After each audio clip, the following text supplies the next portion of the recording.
বিসমিল্লাহির রহমানির রহিম। আল্লাহু আকবার। আলাম তারা কাইফা ফাআলা রাব্বুকা বিআসহাবিল ফিল।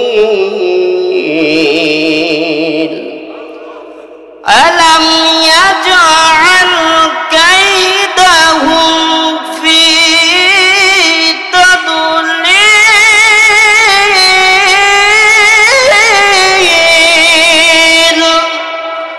وأرسل عليهم طيرا أبابيل ترميهم بحجارة من سجيل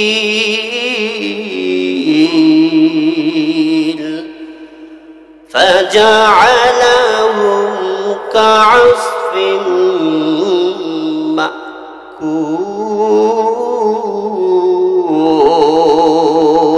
الله أكبر। আল্লাহ রাব্বুল আলামিন নবীকে বলেন, নবী আপনি কি দেখেন নাই? আলাম তারা কাইফা ফাআলা রাব্বুকা বিআসহাবিল ফিল।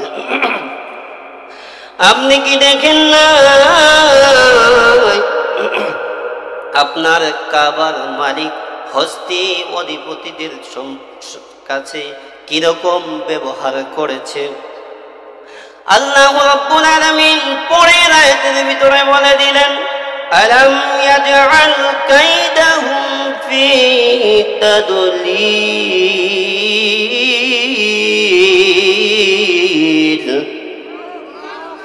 তিনি কি তাদের কায়দা আমরা যেটি বলি যে তোরে কায়দা করে ধরে ফেলছে, এবার ধর কায়দা করে ধরে ফেলছে, ঠিক না? আল্লাহ তাআলা এখানে বলে দিলেন, হে নবী আপনি কি দেখেন নাই? হে নবী আপনি কি দেখেন নাই? আল্লাহ রাব্বুল আলামিন তাদের চক্রান্তকে কায়দাকে ধূলিসাৎ করে দিয়েছে। আলাম ইয়াজআল কাইদাহুম ফি তাদলিল ওয়ারসালা আলাইহিম তায়রান আবাবিল।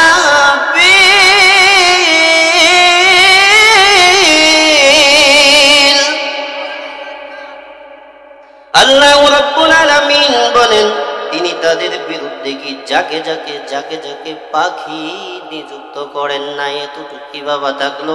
এখন তাফসীরের ভিতরে মুফাসসিরিনে কেরাম বলেন, এই ঘটনাটি ঘটেছে নবী করিম সাল্লাল্লাহু আলাইহি ওয়াসাল্লামের জন্মের 50 দিন আগের ঘটনা।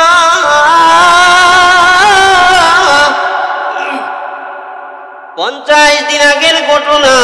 আল্লাহ রাব্বুল আলামিন এই সংক্ষেপে তাফসীরের ভিতরে তাফসীর কারকগণরা বলে দিয়েছেন, হস্তি অধিপতিদের একটি ঘটনা বর্ণনা করে দিয়েছেন 525 খ্রিস্টাব্দে। কত খ্রিস্টাব্দে?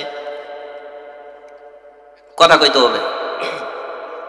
525 খ্রিস্টাব্দে আবিসিনিয়ার খ্রিস্টান নিপিত্তির একটি এলাকায়, যেখানে খ্রিস্টানরা বাস করত, আবিসিনিয়ার নামে একটি জায়গার। ইয়ামেন যখন বিজড়িত হয়ে গেল বাবা, ইয়ামেন শহরের ভিতরে তখনকার এইরকম আবরাহার নামক একজন খারাপ লোক নিযুক্ত হয়ে গেলেন। এমন খারাপ যেটা হাসিনার মতো খারাপ ছিল, ঠিক না? কথা কই না? হাসিনার মতো বড্ড খারাপ, এমন একটা খারাপ ওই সময়ের ভিতরে নিযুক্ত হয়েছিলেন বাবা। নাম ছিল আবরাহা। কি ছিল? কথা কই না? কি ছিল? আবরাহা ছিল, নামটি ছিল আবরাহা। সে আবরাহা এরকম একটি পরিকল্পনা করে দিলেন। কি পরিকল্পনা? বলে মক্কাবাসীদের তো কেন দাও জানোনি, মক্কার রাজা প্রজাদেরকে বুঝাইতেছিলেন, কেন কেন দাম, এত কেন দাম গো তাদের কাছে? বলেছে এখানে বাইতুল্লাহ আছে। বাইতুল্লাহ অর্থ আল্লাহর নিজের ঘর।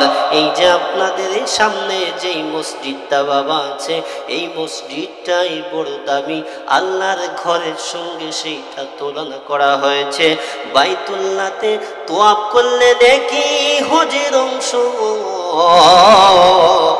ওর সঙ্গে একটা তুলনা করা হয়েছে। এই ঘরটাও বাইতুল্লাহর একটি অংশ। আল্লাহু আকবার। এইবার আব্রাহা বললেন, তার জাতি গোষ্ঠীদেরকে বুঝাইতেছিলেন,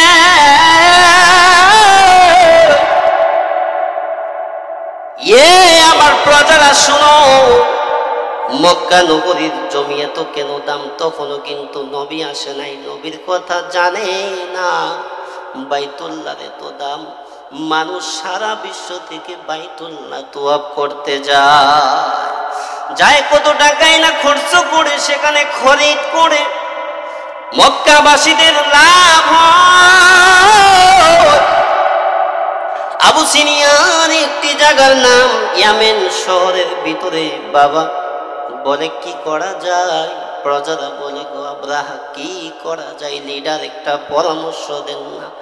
লিডার ডাক দিয়া কয়, আমার কাছে তো অনেক টাকা আছে, সবাই আরো টাকা পয়সা জমা দিয়ে দাও।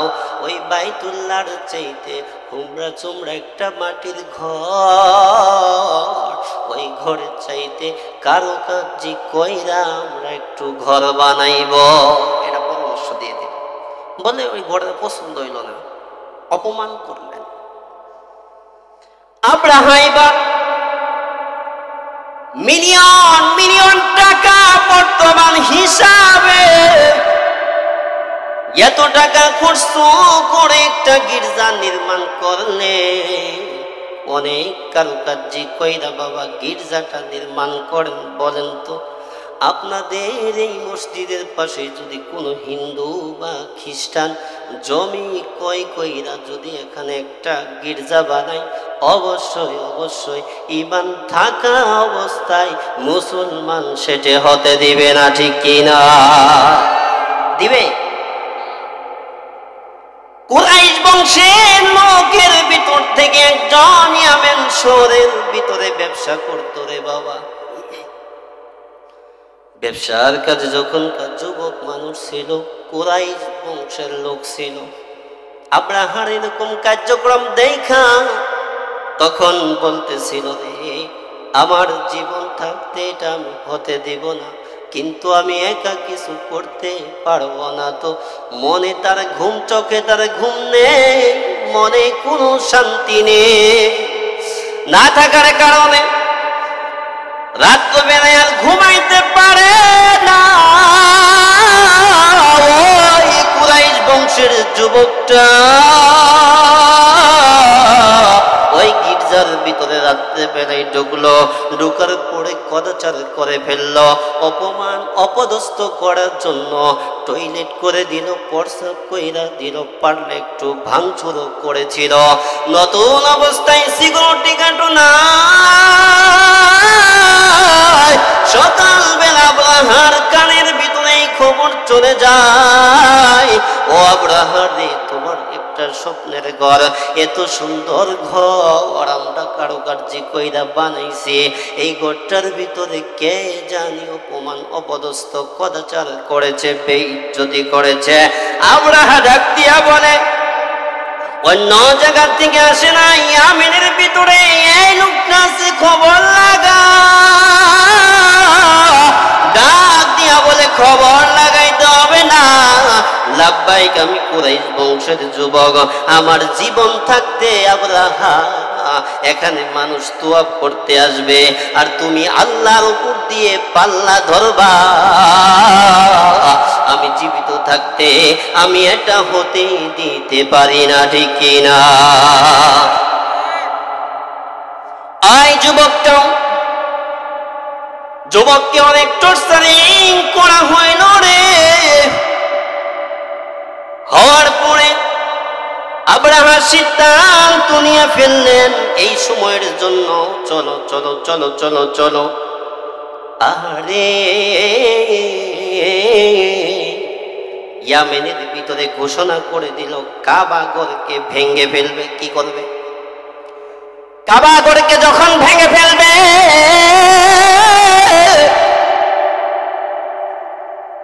একটা নয় দুইটা নয় 1 ডজনের মতো হাতি সংগ্রহ করলো। মাহমুদ নামক একটি বড় হাতি ছিল, শিকারী হাতি।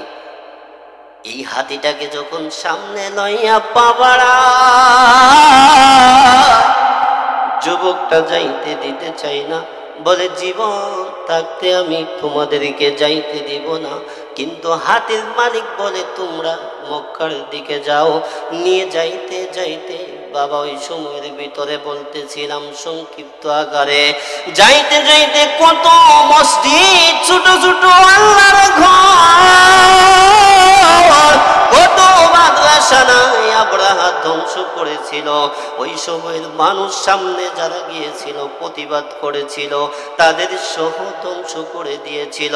এই জন্য বাংলাদেশের ভিতরেও এইরকম মসজিদ মাদ্রাসার উপরে যখনই হামলা করেছিল একদল শকুনেরা, বাংলার যুবকেরা ঘরে বসে থাকে নাই, স্কুল কলেজ থেকে মাদ্রাসার ছাত্ররা গিয়া যুদ্ধ করে বাংলাদেশকে স্বাধীন করেছে। ঠিক কিনা? মানি না, মানব না, মানতে পারি না, কোরআন হাদিসের অবমাননা। বলো না, মানি না, মানব না, মানতে পারি না, আলেম উলামার অবমাননা। অবমাননাকারীরা রক্ষা পাবি না, অবমাননাকারীরা রক্ষা পাবি না। মানি না, মানব না, মানতে পারি না, আল্লাহ রাসূলের অবমাননা। ঠিক কিনা? বাংলার বীর মুসলমান জেগে উঠেছে, লেজ গুটিয়ে আমলিকদের পালাতে হয়েছে। ঠিক কিনা? বাংলার বীর মুসলমান জেগে উঠেছে, লেজ গুটিয়ে হাসিনাকে ইন্ডিয়ায় পালাতে হয়েছে। ঠিক কিনা? নইলে আমরা করতাম তারে কবর রচনা, নইলে আমরা করতাম তারে কবর রচনা। মানি না, মানব না, মানতে পারি না, আল্লাহ রাসূলের অবমাননা। ঠিক কিনা? এ মুসলমান,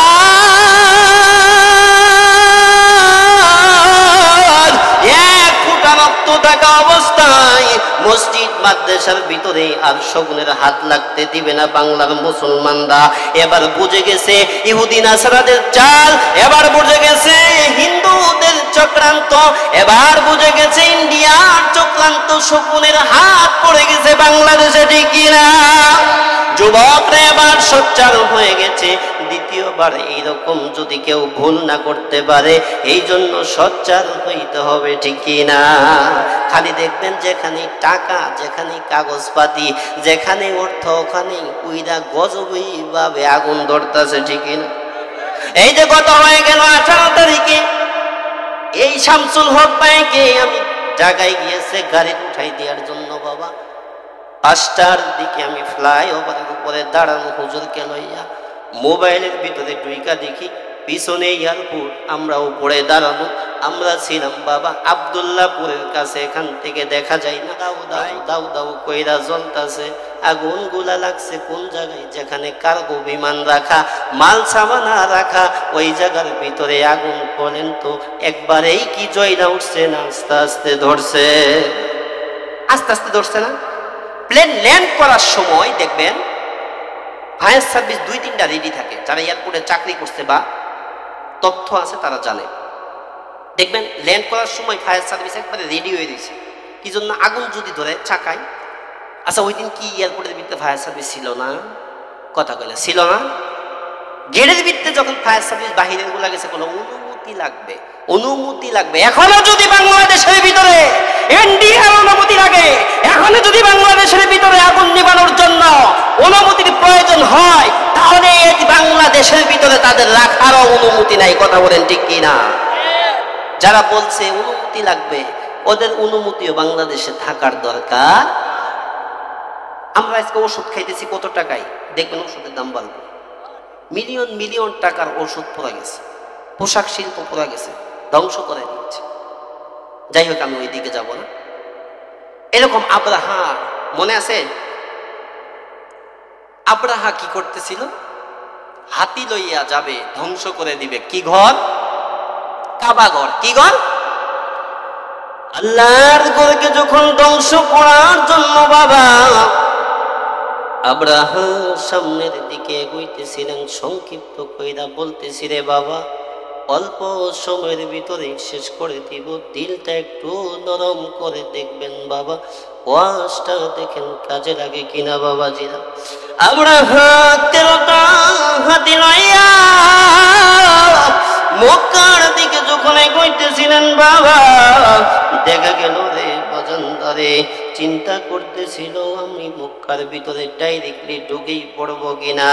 যখন কাছাকাছি চলে গেল, 3 কিলোমিটার রাস্তা যখন বাকি আছে মক্কার এরিয়ার ভিতরে ঢুকবে, 3 কিলোমিটার রাস্তার আগেই দেখা গেল মাহমুদ নামক হাতিটা হঠাৎ করে বসে পড়লেন, মাটিতে গেড়ে ফেললেন। কি জন্য গেল রে বাবা?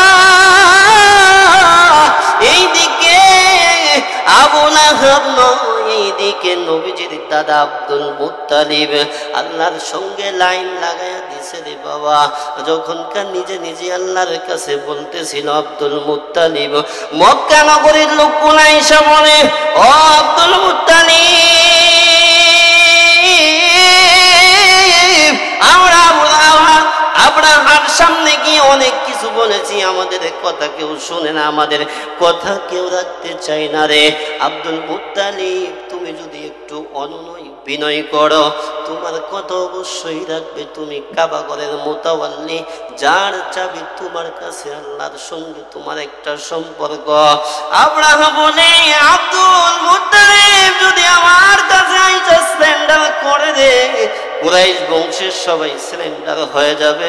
কেননা আব্দুল মুত্তালিব ওই সময় কুরাইশ বংশের একজন লিডার ছিলেন।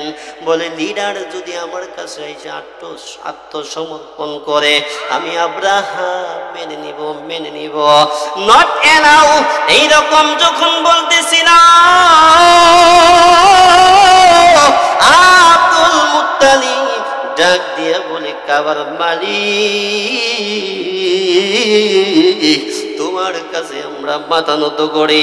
ইয়াকা না'বুদু ওয়া ইয়াকা নাস্তাঈন, আল্লাহ গো তোমারই ইবাদত করি, তোমার কাছে সাহায্য চাই, ঠিক না? আমরা নামাজের ভিতরে পড়ি ইয়াকা না'বুদু ওয়া ইয়াকা নাস্তাঈন, কিন্তু মসজিদ থেকে বের হইনি বলে, মেম্বার সাহেব কই, আপনি যদি রিলিফের মাল না দেন আমার সংসারটা চলবে না, ঠিক না? ঈমান থাকবে না বাবা।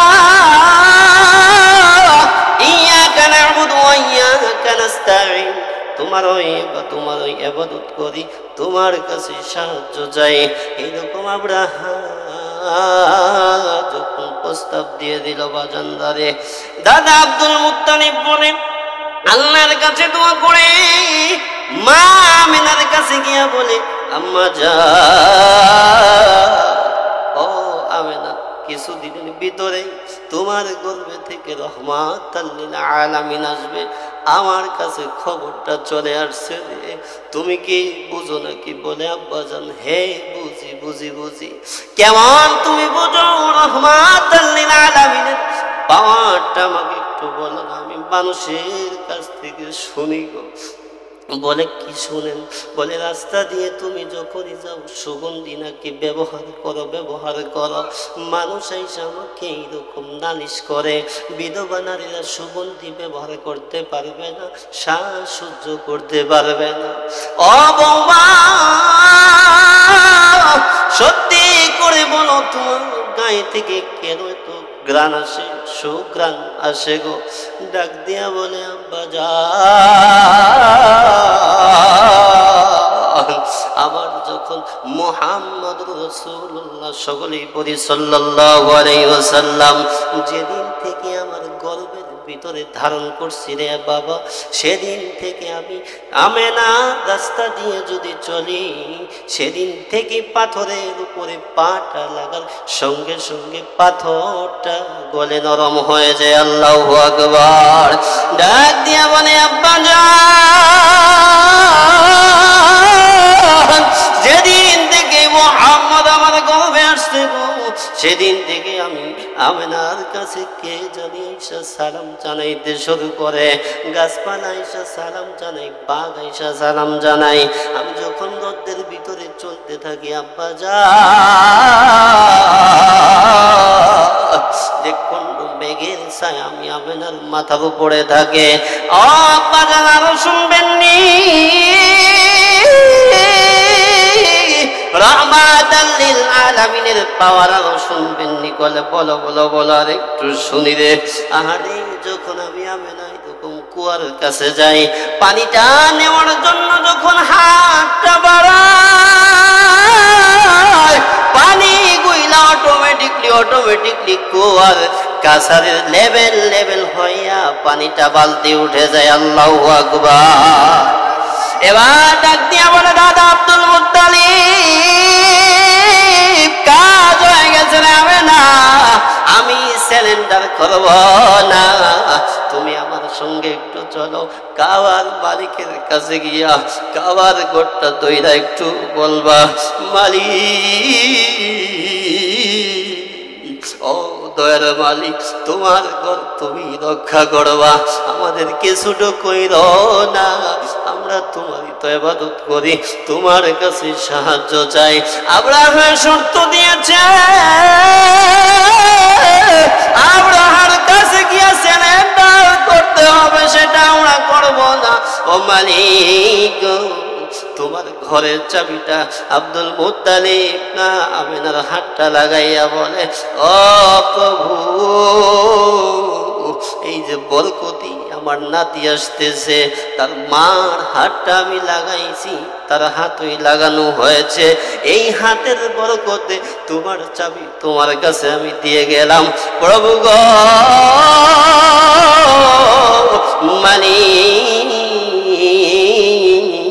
তুমি যা করার করো, আমি আব্দুল মুত্তালিব এখান থেকে চলে গেলাম। ওই সময়ের ভিতরে দেখা গেল মাহমুদ নামক হাতিটার শরীর থেকে শক্তি চলে গেল। লিডার হাতিটা যখন বসে বলল বাবা, তখন অন্য হাতিরাও বসে ফেলল। আমরা এরকম যতই গুতাই যতই কিছু করে, হাতিয়ার উঠে না, হাতিয়ার উঠে না। হাতির শক্তি শেষ, আব্রাহারও শক্তি শেষ হয়ে গেছে, ঠিক কিনা? সেনাবাহিনীর শক্তি যখন শেষ, শেখ হাসিনারও শক্তি তখন শেষ। যেদিনকে সেনাবাহিনী বলল নট এলাও, আর কাজ হবে না, আমার বন্দুক আর জনগণের বুকে উঠবে, শেখ হাসিনা কয়ে খাইছে, এবার আমার আর উপায় নাই, গাট্টি বুসকা গুল কইরা ইন্ডিয়া পালাইছে, ঠিক কিনা? আব্রাহাম ওই সময়ের ভিতরে দেখা গেল বন্ধুরা রে, আব্রাহার শক্তি শেষ হয়ে গেল, জিরো হয়ে গেল। হাতিগুলার উঠে না, হাতিগুলা উঠে না, না উঠার কারণে আব্রাহাম বার বলে আব্দুল মুত্তালিব একটু আসতে বলো, আমি সিলিন্ডার করে দিব। লম্বা ঘটনা শর্ট করতেছি। Not allow. আব্দুল মুত্তালিব বলে, সে যদি সিলিন্ডার করতে হয় আমার কাছে নয়, কাবার চত্বরে এসে আমার আল্লাহর কাছে কাবা ঘরের সামনে সিলিন্ডার করলে আমি মুত্তালিব কুরাইশ বংশের লোক সহ তাকে মাফ করে দিব। কিন্তু আল্লাহ তাআলা বলেন না না, নট এলাও, এই সুযোগ আমি তোমাকে দিব না। আমার সঙ্গে তুমি যুদ্ধ ঘোষণা করেছো। আহারে ওই সময়ের ভিতরে ওয়ারসালা আলাইহিম তায়রান আবাবিল, আল্লাহ তাআলা আবাবিল পাখি নামক এইরকম পাখি পাঠিয়ে দিলেন, 3টা কইরা টম বম ফিট করে দিলেন। মুখে একটি কঙ্কর, দুই পায়ে 2টি কঙ্কর ফিট করে দিলেন। আমার আল্লাহ রাব্বুল আলামিন তাফসীরের ভিতরে উঠছে বাবাজিরা, ওই পাখিগুলা যখন বৃষ্টির মতো পাথরগুলা আল্লাহর হুকুমে জমিনে ফালাইতেছিল, বোমের এটম বোমের চেয়েও বিস্ফোরণ হইয়া আব্রাহার লোকজন সহ চান্দি দিয়া ঢইকা পায়খানার রাস্তা দিয়ে বের হয়েছে, কতগুলা পায়ের তোলা দিয়ে বের হয়ে জমিনে মিশে গেছে।